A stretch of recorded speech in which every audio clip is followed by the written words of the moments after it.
अपनों से अपने मिल जाते, करते दिल से दिल की बातें, कोई सुनी पगडंडी पर दिल के छाले फूट रहा है। तो ये डॉक्टर साहब की मेरी पहली, जब उन्होंने बताया कि डॉक्टर देशराज से, तो तब मैंने उनको पहली बार पहचाना।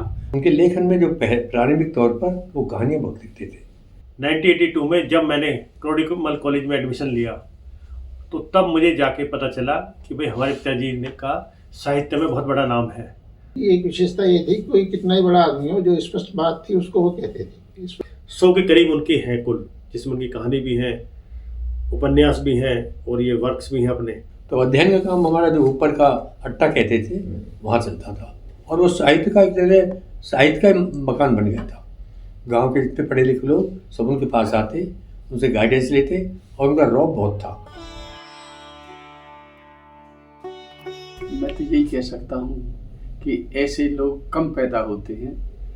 उन्हें हिंदी का पूरा ज्ञान था, संस्कृत का था, उर्दू का था और अंग्रेजी का था। दिनकर की उर्वशी छपी और उस पर बहुत लोगों ने, जो ज्ञानपीठ अवार्ड मिला था उन्हें, तो बहुत लोगों ने उनकी प्रशंसाएं लिखी।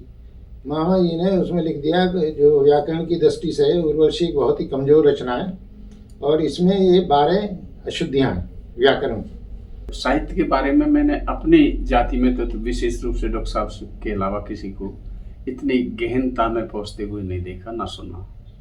मगर बिरादरी में एक आता था, पढ़ा लिखा लड़का एक शेर सिंह का है, देशराज नाम है, मास्टरी करता है, इतना पढ़ना होना चाहिए। हम पर किसी खुदा की इनायत नहीं रही, हमने तमाम उम्र अकेले सफ़र किया। और कुछ लड़कियां तो ऐसे कहने लगी थी, बोलो कैसा लड़का चाहिए कि देशराज सिंह जितना पढ़ा होना चाहिए, ऐसे लड़कियां कहने लगी थी। तो इस तरह से इनकी ख्याति थी कि जो सब्जेक्ट्स की बुक्स होती थी उनके ऊपर उनकी जो टीकाएँ थी, उनकी आलोचनाएँ, समालोचनाएँ, ये सब जो उनका था। जो डॉक्टर देशराज सिंह भाटी हिंदी के प्रख्यात साहित्यकार थे। उन्होंने अनेकों किताबें लिखी जिनमें कविताएं, कहानियाँ और उपन्यास शामिल हैं। मुख्य रूप से उन्होंने आलोचनाएं, समालोचनाएं और टीकाएं लिखी हैं। डॉक्टर देशराज सिंह भाटी प्रसिद्ध साहित्यकारों की रचनाओं का बहुत ही गहनता से आलोचनात्मक एवं व्याख्यात्मक रूप से अध्ययन करने के पश्चात ही अपने विचार व्यक्त करते थे। इसलिए सभी साहित्यकारों ने उनकी इस अद्भुत एवं निष्पक्ष विधा की हमेशा सराहना की। साहित्य की तरह ही हर क्षेत्र में एक हितकारी बौद्धिक आलोचक की अत्यंत महत्वपूर्ण भूमिका होती है। इसीलिए कबीर ने कहा है, निंदक नियरे राखिए आंगन कुटी छवाए, बिन पानी साबुन बिना निर्मल करे सुभाए। मैं जयप्रकाश नागर मुजफ्फरनगर जिला से सन 2007 में अतिरिक्त जिला जज एवं सत्र न्यायाधीश के पद से सेवानिवृत्त हुआ। इसके उपरांत माननीय उच्च न्यायालय इलाहाबाद के आदेश अनुसार मुझे जज लेबर कोर्ट मेरठ में नियुक्ति दी गई और साथ ही साथ मैं कुछ समय पश्चात लेबर ट्रिब्यूनल में भी कार्यरत रहा और इसी के साथ कुछ समय मेरी पोस्टिंग मेरठ के साथ साथ बरेली मंडल में भी रही और मैं दोनों जगह जज लेबर कोर्ट का कार्य करता रहा। जब मैं अपने प्राइमरी स्कूल में क्लास 4th में पढ़ता था, उस समय हमारे स्कूल के हेडमास्टर मास्टर लखीराम जी हुआ करते थे और वो पैदल आते थे अछेजा से और हमारे जो हाई स्कूल था उसमें डॉक्टर देशराज सिंह जी हेडमास्टर हुआ करते थे। मोस्टली वो साथ आते थे और साथ जाते थे। एक रोज़ मैंने सबसे पहले डॉक्टर साहब को देखा कि नाली पर मास्टर जी और डॉक्टर देशराज सिंह जी आपस में बातचीत कर रहे हैं।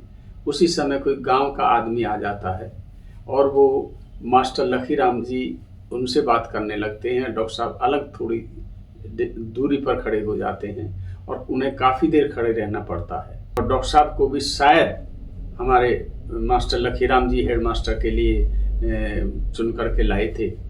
तो जब बात कर रहे थे तो अगले दिन मैं ये भी नहीं जानता था डॉक्टर देशराज सिंह हैं। 2-4 रोज बाद जो है मास्टर लखीराम जी एक डायरी लेकर के आए और उन्होंने सबसे पहले जो मुझे आज भी वो याद है, वो कहते थे कि बहुत अच्छा कवि है, और उन्होंने एक वो सुनाई। और चूंकि मैं अब गांव का आदमी बात करते रहे तो उससे वो दुखी से हुए, तो उन्होंने कहा कि अपनों से अपने मिल जाते, करते दिल से दिल की बातें, कोई सूनी पगडंडी पर दिल के छाले फोड़ रहा है।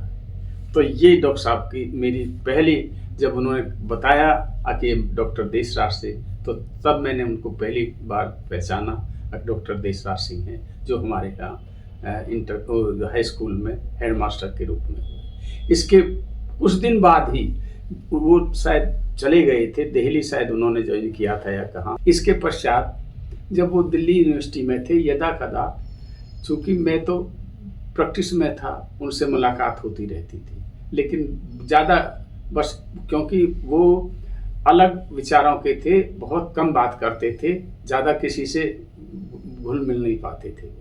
बस मेरा इतना परिचय था उनसे कि डॉक्टर देशराज है, और वो ये जानते थे कि एक वकील है।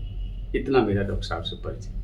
बैठे रहते थे तो किताबें साथ लगी रहती थी और बात करते थे, तो आप केवल बात करे जाइए और सुने जाते थे, जवाब बहुत कम देते थे। मैंने ग्रेजुएशन में हिंदी भी रही थी और मैंने लिटरेचर, इंग्लिश लिटरेचर भी थी। जनरल इंग्लिश तो हुआ ही करती थी, मैं भी लिटरेचर का छात्र रहा बीए में। तो जिस तरीके से मैंने जॉन कीट्स की गहनता देखी, वो डॉक्टर साहब की उसमें साहित्य में देखी, उनकी पुस्तकें पढ़ी, और मैंने काफ़ी उनकी पुस्तकें पढ़ी। और मैं ये कहता हूँ, मैं उनको उस श्रेणी में रखता हूँ जैसे तुलसी और सूर थे। उनको केवल पहचान जो है उस तरह से नहीं मिल पाई जिस तरीके से अन्य कवियों को मिली। डॉक्टर साहब क्लास 1 श्रेणी के साहित्यकार थे। उनकी साहित्य की विधा जो है अपने में अनूठी विधा थी। हिंदी साहित्य की धरोहर और विलक्षण प्रतिभा के धनी डॉक्टर देशराज सिंह भाटी का जन्म 23 जुलाई 1929 को उत्तर प्रदेश राज्य के ज़िला गौतम बुद्ध नगर के गांव सैंथली में हुआ था। मेरा नाम राजपाल सिंह है। मैं 60 साल की उम्र में रेलवे सर्विस से रिटायर हुआ था। रिटायर होते वक्त मेरी जो पोस्ट थी वो सीनियर अकाउंट्स ऑफिसर की थी। मेरे रिटायरमेंट की डेट 30 जून 2001 थी। हमारे पिताजी 4 भाई थे। उन चारों की संतान में से सबसे बड़े मुंशी श्यामलाल, उनसे छोटे शेर सिंह जिनके डॉक्टर साहब बेटे थे, उनसे छोटे सुमेर सिंह जिनका मैं बेटा हूँ, सबसे छोटे किशोरी सिंह थे। किरोड़ीमल कॉलेज से एमए के स्टूडेंट बन गए, और एमए के स्टूडेंट बनने के साथ साथ में उठा इनका फिर रहना सहना होता रहा इनका रामपुरा में। तो एक वहाँ पर हायर सेकेंडरी स्कूल था, वहाँ पर लैंग्वेज टीचर लग गए थे एमए करने के बाद। इसी दौरान में लगन थी ही पीएचडी का करने लगे। पीएचडी होते होते जैसे ही हुई, फौरन इनको दिल्ली यूनिवर्सिटी के दिल्ली कॉलेज में शाम को हिंदी के लेक्चरर लग गए थे। साहित्य की जीवन अलग चलता रहा। फिर उसके बाद में ये राजधानी कॉलेज कीर्ति नगर में हिंदी के प्रोफेसर लगे। वहीं पर उन्होंने सारा काम किया। वहाँ रीडर हो गए थे, प्रमोट हुए, क्या हुआ था, तो वहीं से ये रिटायर हुए। रिटायरमेंट के बाद भी मैनेजमेंट में इनको और वहाँ पर 1 या 2 साल और रखा था। ये इनका अध्यापन जीवन था। तब तक इन्होंने यहाँ पर घोंडा मौजपुर गांव होता है दिल्ली के अंदर, वहाँ घर बनाया था, वहाँ आके रहने लगे थे और बच्चों की देखरेख में लग गए थे और साहित्य का काम करने लगे थे, जो इनकी आदत थी।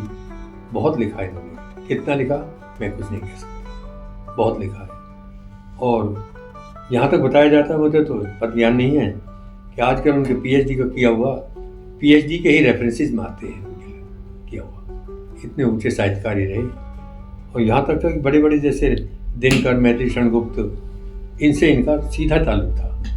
उनका साहित्य के अंदर ऐसा देखा गया, जब भी बात करते वो ऊंचे दर्जे की बात। जिस समय 1950 से ये अग्रवाल टैगोर सिकंदराबाद में टीचर रहे, तो वहाँ कुछ साहित्य लोगों का व्यापक था, तो इनका पहचान लोगों ने की। तो बहुत ऊंची ऊंची बातें इनसे लोग किया करते थे। हालांकि तब तक ग्रेजुएट भी नहीं थे ये, मगर इनका लोहा का ऐसा माना गया कि जब इन्होंने दादी जाने की बात की तो प्रिंसिपल थे SP अग्रवाल, उन्होंने बहुत रोका। भाटी तुम जैसा चाहो कर लो, जैसा चाहो कर लो, छुट्टी साल की ले लो, BA करके आ जाना। मगर कुछ ऐसा दबाव पड़ा, बिरादरी का होता है, इनको जाना पड़ गया था। मगर साहित्य में रुचि थी, हिंदी साहित्य के वो थे, और बड़े बड़े जितने भी साहित्यकार थे सबसे उनकी जान पहचान थी। मैं 2 का नाम लेता हूँ मैं, रामधारी सिंह दिनकर और मैथिली शरण गुप्त। लेखन में और अध्ययन में इनकी इतनी रुचि थी कि जब स्कूल से टीचिंग के बाद सिकंदराबाद से आते थे तो गांव में बैठकर छत पर काम पढ़ने लिखने की बात करने लगते थे। पूरे गांव सैतली के अंदर हमारा ये घर था, ये 2 मंजिला था। हालांकि कच्चे घर थे सब, पूरे गांव में 2 मंजिला घर नहीं था किसी का। उसमें ऊपर की मंजिल पर इनका ये अध्ययन चलता था, वहाँ लिखने का काम करते थे। ज़्यादा क्या लिखते थे, हम बच्चे थे, हम क्या जान सकते थे। आगे हम बड़े होकर सर्विस में चले गए, उनसे ताल्लुक भी कुछ कम सा रहा, बस वैसा ही रहा। और इतना पता चलता है कि रेडियो पर प्रोग्राम आते थे उनके, बड़े बड़े लोगों से डिस्कशन होता था। शक्ति नगर में जब रहते थे वो दौरान था 1958, 59, 60 के दौरान का। जिससे वो ये MA कर रहे थे तो शक्ति नगर मकान किराए पर रहते थे, एक किराए के कमरे में रहते थे, एक कमरा था सिर्फ। और उसमें एक बार मैं भी आया था जब मैंने रेलवे एक इम्तहान दिया था। तो इम्तहान था 31 दिसंबर 1959 को, तब उसी कमरे में रहते थे। मैं भी वहीं पे सोया था, वो भी नीचे सोते थे, मैं भी नीचे सोता था, ऐसा था। शक्ति नगर में ईदगाह किराए के मकान में रहते, अपना मकान नहीं था। तब वे पढ़ते थे, MA जो कर रहे थे उस दौरान। विद्यार्थी हैं तो भी लेखन था, अध्यापक हैं तो भी लेखन था। लेखन तो इनके बीमारी थी इनको लगी। फिर उनका जो था ये थोड़ा आलोचना समीक्षा इस क्षेत्र में आगे थे, बड़े बड़े लोगों की। मैं doctor Rajveer Singh Nagar, retired as chief technical officer from ICAR। Doctor Deshraj Singh Bhati मेरे मामा जी थे। उन्होंने इंटरसिटी के बाद में गुजर इंटर कॉलेज में अध्यापन का कार्य किया। उनकी विशेषता ये थी कि बहुत स्पष्ट बोलते थे। उस कॉलेज में एक परंपरा थी कि साल में एक बार जो है टीचर्स के बुलाया जाता था, उनसे पूछा जाता था कि भाई तुम्हारा रिजल्ट ऐसा क्यों है, वैसा क्यों है। तो उनका रिजल्ट थोड़ा कम था उस साल। तो जो लेखराज सिंह थे उन्होंने कहा कि अरे भाई तुम तो किससे कहानियाँ लिखते रहते हो, पढ़ाई लिखाई कुछ कराते नहीं हो बच्चों को। उन्होंने कहा कि नहीं मुझे ये बताओ, मुझे बुलाया किस लिए। अब तुम्हारा रिजल्ट जो है कुल 50-55% रिजल्ट है इस बार। बोले जिनका मुझसे भी कम है उन्हें क्यों नहीं बुलाया। बोले तुमसे भी किसी का कम है। बोले हाँ, वो प्रिंसिपल साहब है चंद्रपाल जो, उनका तो 40% रिजल्ट है, वो तो हिस्ट्री पढ़ाते हैं। तो ये बात शायद लेखराज सिंह को अच्छी नहीं लगी। लेकिन मामा जी की एक विशेषता ये थी, कोई कितना ही बड़ा आदमी हो, जो स्पष्ट बात थी उसको वो कहते थे। स्पष्टता में कहीं समझौता नहीं करते थे। ऐसी एक बार दिनकर की उर्वशी छपी और उस पर बहुत लोगों ने, चूँकि ज्ञानपीठ अवार्ड मिला था उन्हें, तो बहुत लोगों ने उनकी प्रशंसाएं लिखी। मामा जी ने उसमें लिख दिया कि जो व्याकरण की दृष्टि से उर्वशी एक बहुत ही कमज़ोर रचना है और इसमें ये 12 अशुद्धियाँ हैं व्याकरण की। तो दिनकर को थोड़ा अच्छा नहीं लगा। वो उनके जो गुरुजी थे डॉक्टर नगेंद्र, उनके पास पहुँचे डिपार्टमेंट में। बोले यार तुम्हारे कोई स्टूडेंट है डॉक्टर भाटी? ने कहा हाँ, आप मिलना चाहोगे? नहीं कहा जरा बुलाया उनको। तो उन्होंने कहा करे भाई लगता है तुमको उर्वशी ठीक से समझ नहीं आई। बोले अच्छा ऐसी बात है तो कल मैं और अखबार में लिख देता हूँ कि उर्वशी इतनी क्लिष्ट रचना है कि रिसर्च स्कॉलर भी उसको ठीक से नहीं समझ सकता। तो मेन चीज़ उनकी विशेषता ये थी कि उन्होंने कभी अपनी बातों से समझौता नहीं किया। उनका कोई ग्रुप नहीं रहा यूनिवर्सिटी में। जो तो वो एक शेर है ना कि हम पर किसी खुदा की इनायत नहीं रही, हमने तमाम उम्र अकेले सफ़र किया। तो इस अकेलेपन से उन्होंने अपने आप को पूरे तरह से लेखन की तरफ को झोंक दिया। मैं एक बार जब वो रामपुरा रहते थे तो मैं गया तो मैंने देखा वो 9 बजे से शुरू करते थे, रात के लोग करीब 2 बजे तक जो है वो लिखते रहते थे, फिर किसी वक्त सोते थे। उन्हें 2 ही शौक थे, सिगरेट पीना और चाय पीना। ये उनका था, शायद वो जागने के लिए ज़रूरी होते होंगे जो। तो उन्होंने बहुत किताबें लिखी हैं। अज्ञेय का शब्द वो दिन की बड़ी कॉस्टली किताब थी उस ज़माने में। जो एक बार मैं मेरठ यूनिवर्सिटी में गया तो मेरे जो गुरुजी थे वो लेके गए थे, एक हिंदी के हेड ऑफ डिपार्टमेंट थे वहाँ पे ही। तो ऐसे ही कहने लगे कि ये भी इनके मामा जी भी जो हिंदी के वो हैं। तो उन्होंने पूछा क्या नाम है, मैंने कहा डॉक्टर देसराज सिंह भाटी। उन्होंने कहा अरे उनकी कामायनी की जो टीका है उसे पढ़ पढ़ के लोगों ने पीएचडी कर डाली। मतलब इतना लिखने के उनका एक शालीन तरीका था उनका, जो बहुत नाम हुआ उनका। और हमेशा लेखन उनका प्राइम वो था। दूसरे वो एक बिरादरी की मैगजीन आती थी वीर गुजर, तो उसमें कभी कभी मैंने उनकी कविताएं पढ़ी, उसमें जो कि समाज से रिलेटेड और दूसरी चीज़ों से संबंधित हुआ करती थी। जो एक हमारे यहाँ किताब हुआ करती थी गुजर इतिहास करके, तो उसमें शायद मीर भोज का ही फोटो रहा हुआ, घोड़े पे एक फोटो था, और अंदर उन्होंने जो शिवाजी का जो वो था सेनापति, उसके बारे में उन्होंने लिखा था, वो गुजर था, प्रताप राव कुछ नाम था उनका जो। और ये इतिहास में मतलब एक तरह से ये जानकारी आज भी उतनी ही सही है जितनी उस वक्त उन्होंने बता दी थी। जो वर्सेटाइल पर्सनैलिटी थी अपनी जो, और किसी से दबते नहीं थे। उनकी एक अच्छाई ये थी कि चाहे उन्हें किसी भी स्थिति में काम किया वो दब के कभी नहीं रहे। और बहुत उन्होंने लिखी, बच्चों के उपन्यास लिखे उन्होंने जो। तो मैंने एक बार बोला ये उपन्यास तो हमें ऐसे बच्चों के लिए ऐसे बड़ों के लिए। बोले अरे बड़े पढ़ेंगे तभी तो बड़े बच्चों के लिए खरीद के ले जाएंगे। तो मतलब उनको उस पूरी साइकोलॉजी को एनालाइज करने का जो उनमें मादा था जो। और बहुत उनकी किताबें हैं बेशुमार, और शायद इतना जो अच्छा शालीन लेखन जो किसी का नहीं है। और हिंदी का कोई भी व्यक्ति हो कहीं का भी, आप उनका नाम ले दो तो फिर इमीडिएटली कनेक्ट कर लेगा कि अच्छा डॉक्टर देसराज सिंह भाटी, अरे यार बहुत अच्छा लिखा उन्होंने और काफ़ी लिखा है। उन्हें किस्से कहानियाँ सुनाने का शौक़ भी था। उन्हें अच्छे जो ना श्रोता चाहिए होते थे जो उनकी बात सुनते रहें जो। चूँकि उनकी बातें रोचक होती थी तो वो भी आराम से उनसे सुनते रहते थे जो।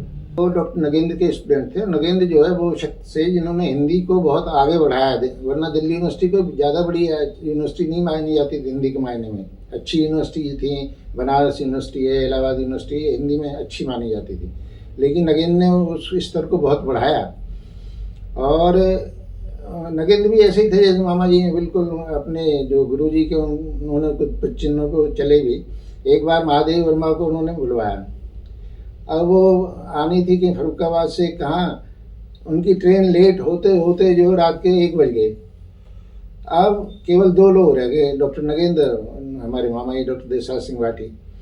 तो नगेंद्र के हाथ में एक मरी सी माला थी। तो जब वो उतरी महादेव वर्मा तो उन्होंने कहा देखो भाई, अगर देर से आओगी तो ऐसा फीका ही स्वागत होगा, क्योंकि रात के 1:30 बजे कौन बोलेगा जो। तो लाइक दिस है जो। तो वो हर सिचुएशन में अपनी बात को साधना वो जानते थे जो अज्ञेय की शब्दबोध वाली जो किताब है वो उन्होंने इतनी अच्छी लिखी है, बहुत लोगों ने उसको अप्रिशिएट किया जो।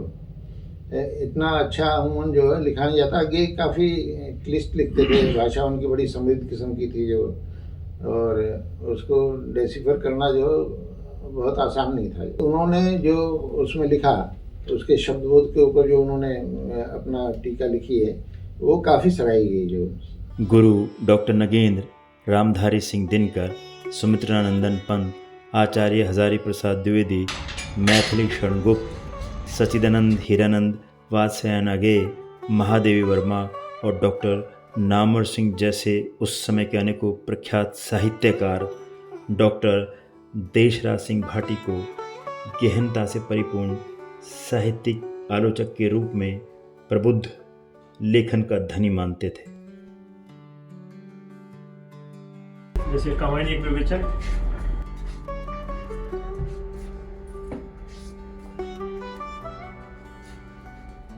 प्रस्थान ग्रंथावली सटीक,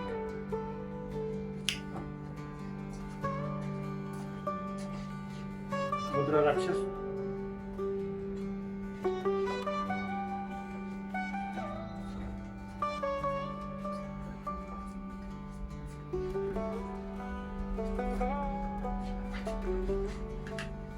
मैं रविंद्र भाटी, डॉक्टर देसराज सिंह भाटी का छोटा सा पुत्र। मेरी ग्रेजुएशन क्रोडीमल कॉलेज से हुई है और कैंपस लॉ सेंटर से मैंने LLB किया। उसके बाद as public prosecutor Delhi government को ज्वाइन किया और 2023 में मैं वहाँ से रिटायर हो गया। रिटायरमेंट के बाद अब मैंने अपनी प्राइवेट प्रैक्टिस शुरू करी है दिल्ली में। मेरा जन्म रामपुरा में हुआ था। उस समय हमारे पिताजी वहाँ स्कूल में टीचर थे और पीएचडी करने के बाद फिर वो दिल्ली विश्वविद्यालय में एज लेक्चरर अपॉइंट हो गए थे। हमारा पैतृक गांव सैथली है, जो आज गौतम बुद्ध नगर डिस्ट्रिक्ट यूपी में पड़ता है। पहले ये बुलंदशहर में था, उसके बाद गाजियाबाद में आया, लेकिन अब ये गौतम बुद्ध नगर डिस्ट्रिक्ट में है।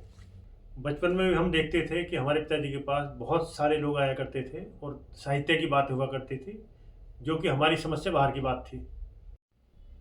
बचपन में ये भी नोट किया करते थे कि हम उनका एक रेडियो पे प्रोग्राम आता था, शायद हफ्ते में 2 बार आता था, और क्योंकि उस ज़माने में रेडियो भी कम हुआ करते थे लोगों के पास, तो उस समय पड़ोस के लोग भी हमारे यहाँ इकट्ठा हुआ करते थे। लेकिन मुझे ये नहीं पता था कि भाई ये क्यों इकट्ठे हुआ करते हैं।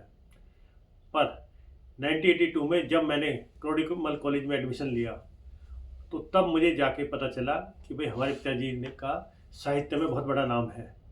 और जैसे ही पता चलता था लोगों को, स्टाफ को, इवन जो मेरे पास ज्योग्राफी ऑनर्स सब्जेक्ट था, उसमें हिंदी एक सब्सिडरी सब्जेक्ट था, और सिर्फ भाटी शब्द होने की वजह से जो टीचर ने ये पूछा कि भाई आप क्या उस परिवार से हैं। तो जब उन्हें पता चला तो तब उन्होंने बताया कि आपके पिताजी का साहित्य में बहुत बड़ा नाम है। प्रिंसिपल जो हमारे हुआ करते थे उस कॉलेज में, डॉक्टर NPS प्रधान थे, उन्होंने मुझे बुलाया और कहा कि भाई आपके पिताजी और हम साथ पढ़े थे MA में। तो फिर मालूम चला, पिताजी से मैंने आगे जैसे पूछा कि पिताजी की ने MA क्रोडिमल कॉलेज से की थी। जब मैंने पुस्तकों को पढ़ना शुरू किया, थोड़ा बहुत जिज्ञासा की वजह से या पिताजी का नाम हुआ, तब ये पाया कि उन्होंने सभी हिंदी की विधाएं हैं उन्हीं पे लिखा गया है। जैसे सूरदास पे लिखा उन्होंने तुलसीदास पे लिखा, उन्होंने बिहारी पे लिखा, उन्होंने दिनकर पे लिखा, उन्होंने मैथिली शरण गुप्त के ऊपर लिखा, और बहुत सारे उस पर लिखा। लेकिन दुर्भाग्य ये है कि हमारे पास उनकी सभी किताबें उपलब्ध नहीं हैं। मैंने प्रयास भी किया जाके उसको ढूंढने का अब, लेकिन वो सभी प्रकाशक ने ये बताया जो दिल्ली के थे कि भाई अब ऐसा है, वो बहुत पुराने समय में उनकी पब्लिश हुई थी, अब हमारे पास उपलब्ध नहीं है उसमें करने के लिए। लेकिन अगर उपलब्ध हो जाएगी तो हम आपको ज़रूर बताएंगे। मैंने उनकी जो काफ़ी अच्छी किताबें जो लिखी गई थी और पब्लिश हुई थी, वो विनोद पुस्तक मंदिर आगरा से हुई थी। आगरा में मैंने उनको पत्र भी लिखा कि मैं उनकी किताबें सभी परचेज करना चाहता हूँ।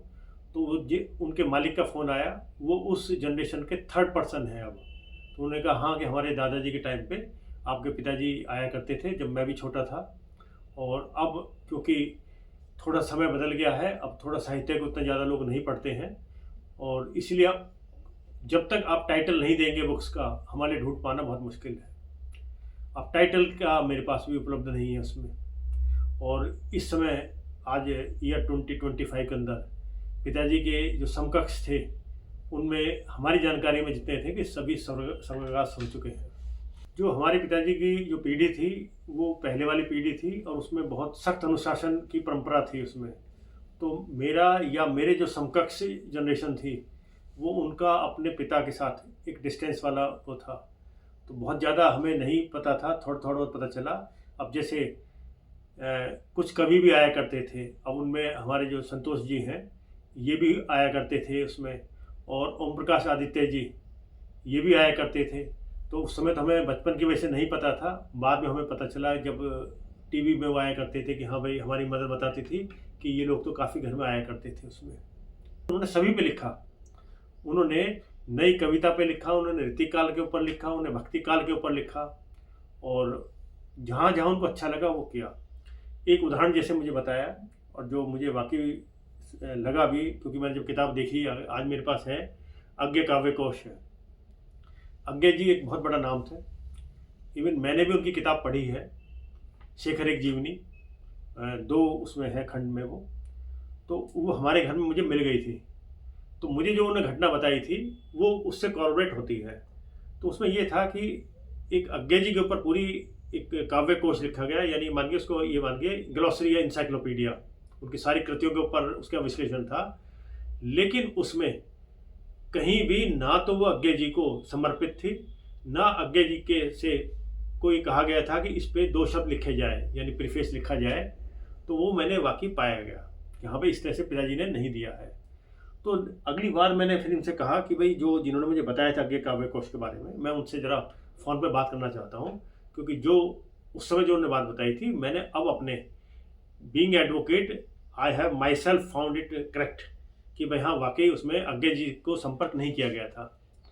तो फिर मैंने फ़ोन से उनसे बात की, उन्होंने मुझे बताया कि भाई अज्ञे जी ने मुझे खुद कहा था इस बात के लिए कि दिल्ली विश्वविद्यालय के जो डॉक्टर देसा सिंह भाटी हैं, उन्होंने मेरे ऊपर एक पूरा काव्य कोश लिख दिया और ना मुझे कभी आके मिले और ना ही मुझे उसकी कॉपी दी। जब मुझे पता चला कि काव्य कोश मेरे ऊपर लिखा गया है तो मुझे बाज़ार से परचेज करनी पड़ी वो। और उस किताब में वाकई उन्होंने जो लिखे हैं कुछ शब्द, क्योंकि वो अर्थ के ऊपर बात थी, उन अर्थों के ऊपर कुछ ऐसे थे कि जो वो मैंने भी नहीं सोचा था पर उनका अर्थ हो सकता था। और अगर मैं उन शब्दों को जो डॉक्टर देसा सिंह भाटी ने सजेस्ट किए उसमें कि इनका ये अर्थ हो सकता है, मैं अगर उसमें वो लिखता तो हो सकता था कि मैं और बहुत अच्छा अपने कृतियों को बना सकता था। तो इस तरह की जो ये दो घटनाएं जो मेरी जानकारी में आई है, उसने वाकई इस बात को बताया कि मेरे पिताजी ने जो कृति लिखी है वो अपने मन की तसल्ली के लिए लिखी है और उनका कोई लालच नहीं था उसमें। एक स्वाभाविक प्रश्न उठता है सभी के मन में कि भाई ये जो रचनाएं लिखी गई हैं क्रिटिक वाली, इसमें ये कैसे पॉसिबल है कि भाई हमारे पिताजी इसको लिख पाए। इसका जवाब देने से पहले मैं ये बता देता हूँ कि पिताजी ने कविताएं लिखी, तो कविताएं तो अपनी स्वतः अंतकरण से आती हैं। उन्होंने बाल उपन्यास लिखे, फिर उन्होंने दूसरे उपन्यास भी लिखे जो मेजर्स वाले हैं, जो उसमें वो भी स्वतः अंतकरण के हैं। अब जहाँ तक ये क्रिटिक वाले जो है इसमें, क्योंकि रचना है उसको या तो उसको एक्सप्लेन करा जाएगा, इल्यूसिडेट किया जाएगा, या ये है कि उसको एज क्रिटिक उस पर क्रिटिसाइज किया जाएगा कि इसके अंदर ये कमी रह गई है इसके उसमें करने के लिए। तो उसके लिए मैं ये देखा करता था, मुझे अच्छी तरह याद है, वो आज भी मेरे यहाँ वो है कि पिताजी की टेबल पे हमेशा डिक्शनरी रहती थी 3, उसमें हिंदी वाली रहती थी पूरी, एक इंग्लिश की रहती थी और एक शायद मैं समझता हूँ कि उर्दू वाली भी रहती थी उसमें, जिसमें करने के लिए है। तो वो पढ़ने से लिखने से पहले वो अपने आप को पहले पूरी तरह संतुष्ट करते थे कि जो शब्द इस्तेमाल किया गया है कि इस शब्द का क्या अर्थ हो सकता है। और क्योंकि जो क्रिटिसिज्म किया जाता है उसके लिए जो रचनाएं और दूसरी तो उपलब्ध होती नहीं है, और ना ही उनका अगर किसी वजह से है भी, सौभाग्य से अगर उपलब्ध है भी, तो उसमें आदमी बायस्ड हो जाएगा और अपना मूल बनाने के लिए खुद अपना ही वो दिया जाएगा, उसका अर्थ दिया जाएगा। और वही कारण था कि अज्ञे जी ने ये कहा था कि हाँ भाई, जो इसमें डॉक्टर देसा सिंह भाटी ने जो उस अज्ञे काव्य कोश के अंदर उस शब्द का अर्थ बताया है, वो मैंने भी नहीं सोचा था कि इसका ये अर्थ हो सकता है। तो उसका मैं यही बता सकता हूँ कि क्योंकि पिताजी ने गहन स्टडी करी और उसके बाद उन्हें फिर ये लगा कि हाँ भाई, इस शब्द के ये अर्थ हो सकते हैं। पिताजी का डेडिकेशन अपनी पढ़ाई के लिए का एक मुझे साक्षात उदाहरण मिला, क्योंकि मैं उस समय गवर्नमेंट जॉब में था एज पब्लिक प्रोसिक्यूटर। तो उसी दौर में एक दलित राजनीति शब्द आया कांसीराम की वजह से, जो एक आंदोलन उठा, तो उसमें मनुवाद के एक शब्द बार बार आया। तो मनुवाद के लिए खाली उस समझने के लिए पिताजी ने कम से कम 10 किताबें मुझसे मंगाई, अलग अलग राइटर की, जहाँ से पढ़ता था कि भाई मनुवाद क्या है। मनुवाद तो मनुस्मृति तो एक ही है, उसमें मनुस्मृति की जो इंटरप्रिटेशन दी गई है, जैसे पिताजी ने अपने औरों में किया, जैसे कहा अज्ञे काव्य कोश था या औरों में किया था, इसी हिसाब से मनुस्मृति को और लोगों ने भी टीका की गई है, जिसे इंटरप्रिटेशन कहा जाए। तो खाली एक राइटर से बात नहीं बनी, उनकी संतुष्टि हुई, जितना उन पर मैक्सिमम उनको मटेरियल मिल सकता था मनुस्मृति के ऊपर, वो उन्होंने पढ़ा। और पढ़ने के बाद उन्होंने कहा कि हाँ भाई, अब मैं ये कह सकता हूँ कि भाई मनुस्मृति है क्या। तो क्योंकि मैंने मनुस्मृति को ओरिजिनल संस्कृत में पढ़ा है और उसके साथ साथ ही 10 जो राइटर हैं जिन्होंने उसको ट्रांसलेट किया है, उसके ऊपर टीका लिखी है, उसको क्रिटिक किया उसके ऊपर, उसको भी मैंने पढ़ा है। अब मेरा व्यूज अब बनेगा इसमें करने के लिए। तो ये एक चीज़ ऐसी थी जो मैंने साक्षात देखी। तो मैं मानता हूँ कि जो बाकी किताबें लिखी गई हैं उनमें भी उन्होंने वही अपनाया है वजह, और उसी की वजह से थी कि उनका पढ़ाई का जो समय था बहुत ज़्यादा पढ़ते थे, और उसी वजह से उनकी सेहत पर भी असर पड़ा क्योंकि ज़्यादातर वो चाय सिगरेट ही चलती रहती थी उनके साथ में। उनकी कुछ किताबें उपलब्ध अभी भी हैं, जैसे एक उपन्यास हमें अभी मिला है ऋषि का शाप, और रहीम के ऊपर उनका है और वो भी उपलब्ध है। अब ये क्यों उपलब्ध है? क्योंकि रहीम और जो कभी पुराने नहीं होंगे। इनके जो शब्द हैं, इनके जो दोहे हैं, वो हमेशा ही वो रिलेवेंट रहेंगे उसमें, और इसी वजह से वो किताबें मैं भी समझता हूँ कि जो ओरिजिनल पब्लिशर था उनसे भी वो आगे जाके ट्रांसफ़र हो गई हैं, लेकिन वो पब्लिशर का ट्रांसफ़र होने एक अलग मुद्दा है, लेकिन राइटर का नाम आज भी डॉक्टर देसा सिंह भाटी है। अब जैसे मैं आपको दिखाता हूँ, ये रहीम ग्रंथावली आज भी मेरे पास है, ये इसी कॉपी मुझे मिल गई है। अब इसमें इन्होंने, हमारे पिताजी ने जो लिखा, क्यों इसको आज भी लोग मानते हैं, तो इन्होंने दोहा लिखा, दोहे में फिर शब्दार्थ लिखा, यानी हर जो शब्द जो रहीम जी ने इस्तेमाल किया गया उसका शब्द लिखा गया, फिर उसका भावार्थ लिखा गया। अब भावार्थ में करके वो 3 हो जाता है, और तीसरा लिखा फिर अलंकार। अब अगर कोई उसको कंपटीशन के लिए तैयार कर रहा है तो भी उसके लिए शब्द का अर्थ मिल गया, भावार्थ मिल गया और अलंकार मिल गया। और अगर आम आदमी भी है लेकिन उसकी रुचि है इनको रहीम को समझने में, तुलसी को समझने के लिए, तो ये उसको तीनों चीज़ें मिलेगी जो कहीं भी नहीं मिल सकती। हिंदी के आचार्य हजारी प्रसाद द्विवेदी बहुत ही प्रतिष्ठित लेखक रहे, कवि भी रहे हैं। मैंने भी खुद इनको पढ़ा हुआ है इसमें करने के लिए। और इनकी बाण भटकी एक आत्मकथा है, वो एक सीधा एक उपन्यास है। अब उपन्यास में जैसे हम लोग सब पढ़ते हैं, पढ़ा और वो हो गया, लेकिन जो पिताजी ने लिखा और जिसकी वजह से आज भी उपलब्ध है, अब ये बाण भट्ट की आत्मकथा है। बाण भट्ट अपने आप में कालजयी है, तो इसका जो विश्लेषण किया है ये भी साथ साथ कालजयी हो गया है। और इसीलिए ये जो चीज़ है, ये पिताजी का जो ज्ञान था, अनुभव था, और उनकी जो उन्हें प्रभु ने जो शक्ति दी विशेषण करने की, ये इसलिए इसको संभव हो पाया। ये तो हर आदमी पढ़ेगा, उसको अपने हिसाब से अर्थ करेगा। और जयशंकर प्रसाद है हमारे हिंदी के, ये भी बहुत अच्छे कवि रहे हैं, लेखक भी रहे हैं। इनके हमारे स्कूल में भी इनका नाटक था जो मैंने पढ़ा था उसमें। अब इनका देखिए कामायनी है, अब कामायनी में भी इन्होंने फिर वही किया उसमें। तो जयशंकर प्रसाद जी ने तो लिखा ही लिखा, इन्होंने देखिए अब इसमें शब्दार्थ लिखा, व्याख्या करी, फिर उसमें विशेष लिखा, अगर जैसे आया है। अब जैसे ये देखिए, अलकों के पैर के टखने छूने में, ये एक छोटा शब्द आता है, और मैंने इसको रेंडमली इसको खोला। अब रेंडमली खोलने में क्या आता है, ये एक संस्कृत का एक फॉर्मूला है जो इसके अंदर आया है। क्योंकि संस्कृत की मेरे पास जानकारी नहीं है, लेकिन यह कि वाक्य वैशी शिष्ट योतपन्न वाद्य है संभव है अर्थी व्यंजना, लेकिन उसके अंदर जो शब्द मिला, जो संस्कृत का एक फंडामेंटल चीज़ थी, साइंटिफिक एस्पेक्ट्स था, इन्होंने इसको उसमें रेफर किया। और ये इस खाली इस चीज़ को कोट करना अपने आप में ये शो करता है कि ये इनकी बहुत ज़बरदस्त जानकारी थी। और आने वाले समय के लिए सभी पढ़ने वालों के लिए अगर कामायनी को पढ़ना है, समझना है, तो वो उसके पास 2 है उपाय, या तो संस्कृत के जो मूल उनमें जाए, आधारों में जाए, जहाँ इसको ढूंढा जाए, या ये है कि खाली इसी उसमें। अब देखिए, ये अपने आप में ही बहुत बड़ा है। वाक्य विशिष्ट उत्पन्न वाच्य संभव है आर्थी व्यंजना है, तो ये एक आम आदमी के लिए संभव नहीं है। उन्होंने साथ साथ जितने संस्कृत के जो व्याकरण की जो चीज़ें थी वो उन्होंने पढ़ रखी थी, और मैं ये मानता हूँ कि उनको कंठस्थ रही होगी वो।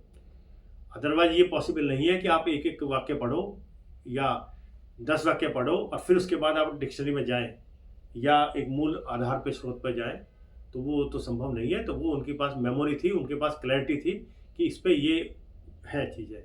आश्चर्य होता है कि भाई ये किस तरह से उनको इतना, उन्होंने कब इतना तो पढ़ा और कैसे उन्होंने फिर इसको लिखा, और लिखने के बाद उनका फिर इतना उनकी बात को माना भी गया कि राइटर ने भी लिखा, पब्लिशर ने भी लिखा, और जो बाकी दूसरे राइटर्स ने उन्होंने कोट भी किया, उन्होंने भी उसको सही माना। तो ये मैं ये मानता हूँ कि ये एक बिल्कुल गॉड गिफ्ट टैलेंट था उसमें, जिसमें उन्होंने अपनी मेहनत से उसको और ज़्यादा अच्छी तरह से निखारा है। तो हमारे पास तो मुश्किल से 10-15 ही उपलब्ध हैं और वो ज़्यादा से ज़्यादा लोगों के काम आए और उनकी मदद करें उनके जीवन के समझने के लिए, कॉम्पिटिशन्स के लिए। तो तभी उनका जीवन का जो सार है, जो उनका उद्देश्य था, वो पूरा हो पाएगा। डॉक्टर देशराज सिंह भाटी ने संपादन का कार्य भी किया। उन्हें कई सम्मान भी मिले। वो जीवन पर्यंत लिखते ही रहे, पहले साहित्य, फिर आध्यात्म की तरफ मुड़ गए। हालांकि आज उनकी बहुत कम रचनाएं उपलब्ध हैं। उनके माध्यम से वो हमारे बीच सदैव बने रहेंगे। मेरी याद आए कभी तो पन्ने पन्ने से पूछ, मैं हर में जिंदा हूँ, वहीं आके मिल।